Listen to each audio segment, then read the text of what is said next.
Herzlich willkommen নতুন একটা বিষয় এবং আজকের বিষয় হচ্ছে টিপস আপনাদের জন্য। ঠিক আছে, আজকে নর্মাল পড়ালেখার বাইরে গিয়ে আমরা একটু টিপসও দিব। টিপসটা কি? আমি নিশ্চিত আপনারা এই স্টেজে যারা জার্মান ল্যাঙ্গুয়েজ আমাদের সাথে শুরু করছেন নতুন জার্নিটাতে এবং শিখতেছেন, শেখা কন্টিনিউ করতেছেন, সবাই একটা জায়গায় আমরা চ্যালেঞ্জ ফেস করি, এটা আমাদেরকে বলতে হবে আর্টিকেল শেখার ক্ষেত্রে। ঠিক আছে, এখন এইটা একটা বাগান, এইটা কেন ডেয়ার হবে, এটা কেন মাস্কুলিন, ঠিক আছে। আবার আমি যেই ক্যামেরাটা দিয়ে ভিডিও করতেছি এটা কেন ডি খামাগা, এটা কেন ডি হবে, তাই না?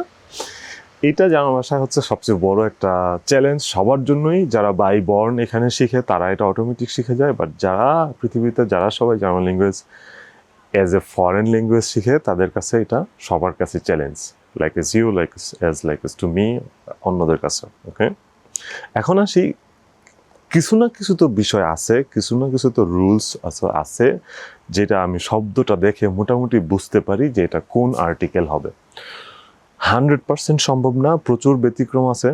আমিও এখনো ভুল করি এবং জার্মানরাও নিজেরাও ভুল করে, ওরাও এলোমেলো করে, খুবই normal. Okay, but in generally আমাদের একটা কিছু মাথায় নিতে হবে। আমরা যদি দেখি যে প্রথমত 3টা আর্টিকেল হইতে পারে, তাই না? ডেয়ার, দি এবং দাস। সো আমরা যদি প্রথমে দাস দিয়ে শুরু করি, কিছু বেসিক নোমেন যেটার শেষে যদি এমন থাকে শেন, মেন্ট, নিস অথবা শুধু এস, এগুলো যখন নোমেনের শেষে থাকবে তখন হচ্ছে সেটা সবসময় দাস হয়ে যাবে, মানে নয়ত্রুম হয়ে যাবে।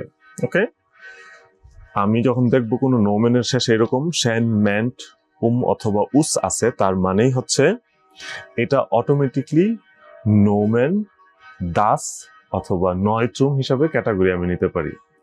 এরপরে আর কি হইতে পারে? দি আর্টিকেল অথবা ফেমিনিন জেন্ডার। ফেমিনিন জেন্ডারটা হচ্ছে সবচেয়ে ওয়াইডলি ছড়ানো জার্মান ভাষায়। ওকে, সেক্ষেত্রে হচ্ছে আমাদেরকে চিন্তা করতে হবে যে যতগুলা নোমেন আমরা দেখবো যেগুলার শেষে হচ্ছে উ এন গে, হাইট, কাইট, শাফট এরকম শব্দ থাকবে, যেমন ফয়েন্ট শাফট, অথবা উ এন গে যেমন বেভেগুং, মুভমেন্ট, তাই না? এইরকম হাইট, কাইট, শাফট, তারপরে নর্মাল শুধু এইটা থাকবে, অথবা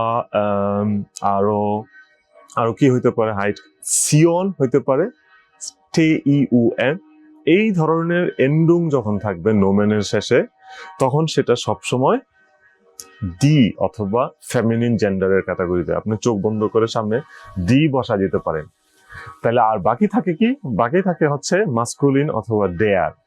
এই ডেয়ারের হচ্ছে সবচেয়ে বেশি একটু ট্রিকি, বাট তারপর ইন জেনারেলি আমরা যদি বলি মাসের নাম এটা সবসময় ডেয়ার, ঋতুর নাম এটা সবসময় ডেয়ার, দিনের নাম এটা সবসময় ডেয়ার, বেলার নাম যেমন সকাল বিকাল এটাও সবসময় ডেয়ার। ওকে, এবং দিন এটাও ডেয়ার, এটাও স্বাভাবিক হয়। এই জিনিসগুলো আমরা সবসময় মাস্কুলিন করে ফেলতে পারি চোখ বন্ধ করে। এরপরে আবার কিছু শব্দ আছে যেগুলা শেষে যদি এমন হয় যে এর থাকে তখন সেটা ডেয়ার হওয়ার সম্ভাবনা সবচেয়ে বেশি। আবার যদি শেষে এমন থাকে টে অথবা কাটে, এটাও ডেয়ার হওয়ার সম্ভাবনা বেশি। তো বেসিক যে রুলগুলো বললাম এগুলো আপনারা হচ্ছে অ্যাপ্লাই করতে পারেন। আর এর বাইরে যত আর্টিকেল চোখে পড়বে যে ভাই এটা তো মিলতেছে না এই রুলসের সাথে, এইটা আবার শেষে আছে, এটা তারপরেও কেন দাস হইলো, অথবা শেষে মিন্ট অথবা শেন আছে তারপরেও কেন ডেয়ার হইলো, এইগুলো হচ্ছে সব ব্যতিক্রম।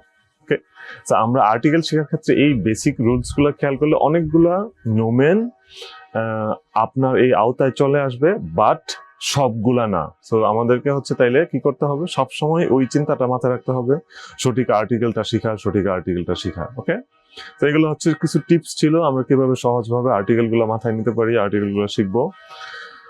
ভিডিওটা দেখবেন, টিপস গুলা লিখে নিবেন, নোট করে নিবেন, তাহলে আর্টিকেল শেখা সহজ হয়ে যাবে। Bis zum nächsten Mal. Tschüss.